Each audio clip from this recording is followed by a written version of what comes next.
नमः शिवाय दोस्तों। आज मैं शिव चर्चा की एक कहानी करने जा रही हूँ। इसका शीर्षक है शिव जागरण का फल। कपिलपुरी में यज्ञदंत नामक एक ब्राह्मण रहता था। उसे एक पुत्र हुआ जिसका नाम उसने गुणनिधि रखा। बालक बड़ा बुद्धिमान और चतुर था। 8 वर्ष की छोटी सी आयु में ही उसने बहुत सी विद्याएं सीख ली थी, परंतु वह कुमार्ग में पड़कर अपने धर्म कर्म से भटक गया। वह जुआरी, खेल कूद में संलग्न और गाने बजाने वालों का साथी बन गया। उसने बहुत जल्द ही अपने पिता की कमाई लुटा दी। उसकी माता उसे रोकती थी, परंतु प्रेम के कारण उसके संबंध में उसके पिता से कुछ न बताती थी। पुत्र चाहे कितना भी बुरा हो, परंतु माता कभी उसका बुरा नहीं चाहती।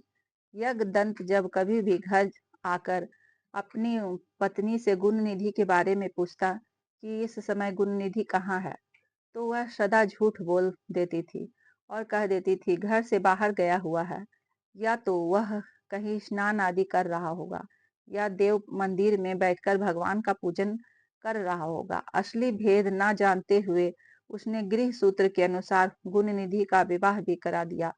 विवाह हो जाने के पश्चात यज्ञदंत की पत्नी सदा पुत्र को समझाती थी कि तुम्हारे पिता बहुत बड़े महात्मा हैं। जब उनको तुम्हारे बारे में मालूम होगा, तब तुम्हारे कर्मों के लिए तुम्हें और मुझे दोनों को दंड देंगे। तुम्हारा कल बड़ा पवित्र है, फिर तुम यह बुरे काम क्यों करते हो? मेरे बच्चे, तुम्हारा कल्याण इस बुरे कामों के छोड़ देने से ही होगा। परंतु गुणनिधि पर माँ के समझाने का कुछ भी प्रभाव नहीं पड़ता। एक दिन उसने पिता की अंगूठी चुराकर किसी जुआरी को दे दी। वह यज्ञदंत ने उस जुआरी से पूछा कि यह अंगूठी उसके पास कैसे आई है। तो जुआरी ने यज्ञदंत से कहा कि उसने उनकी अंगूठी नहीं चुराई।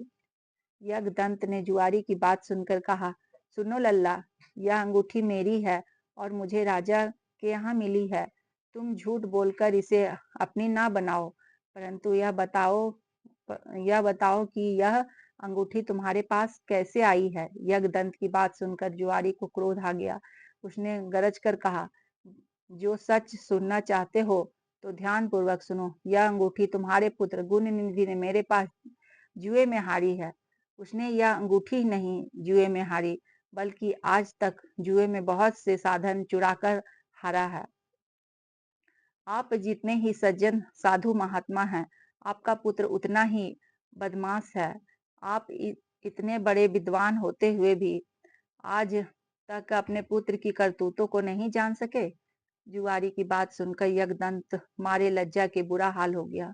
वह मारे लज्जा के मुंह बाएं और सिर झुकाए अपना घर पहुंचा और घर आने के साथ ही उसने अपनी पत्नी से पूछा, गुणनिधि कहाँ है?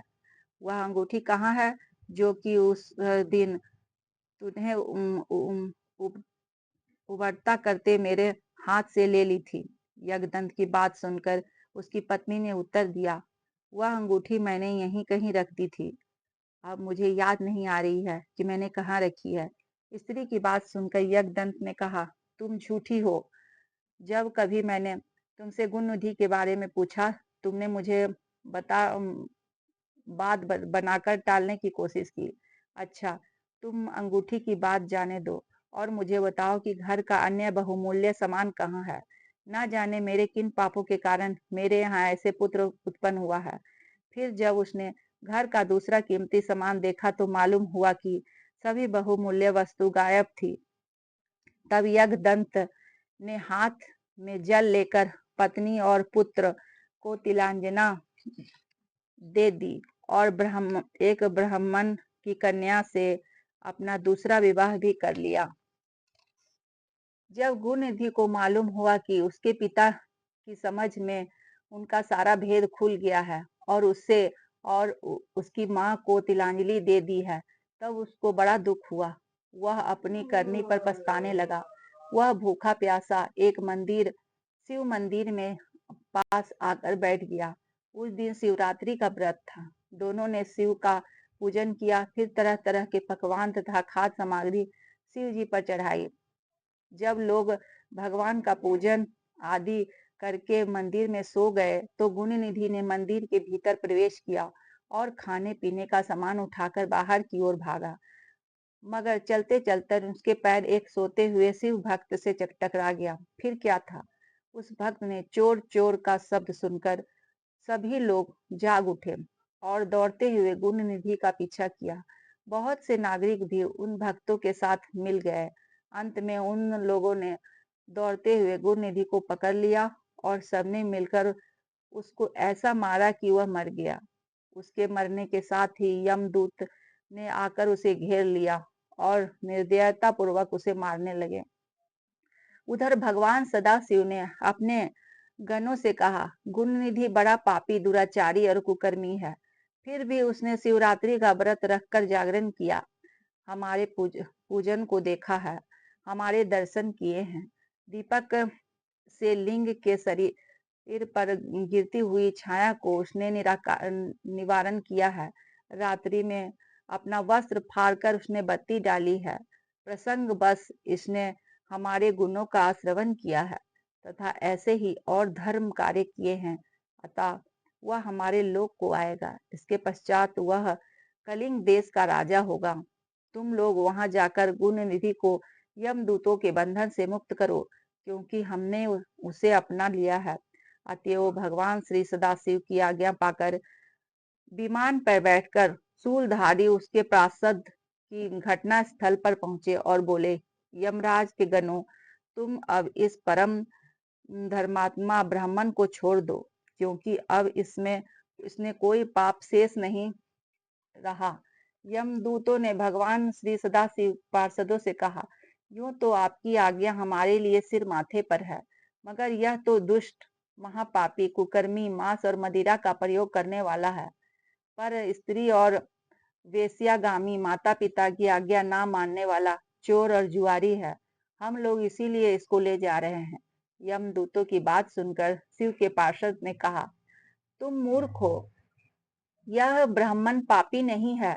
इसका सबसे बड़ा धर्म तो यह है कि इसने पुराना वस्त्र फाड़कर शिवालय में प्रकाश किया, रात्रि भर जागरण किया, स्थिर चित्त से शिवालय के द्वार पर बैठकर इसने भगवान श्री सदाशिव के पूजन को देखा और हरि कीर्तन को सुना।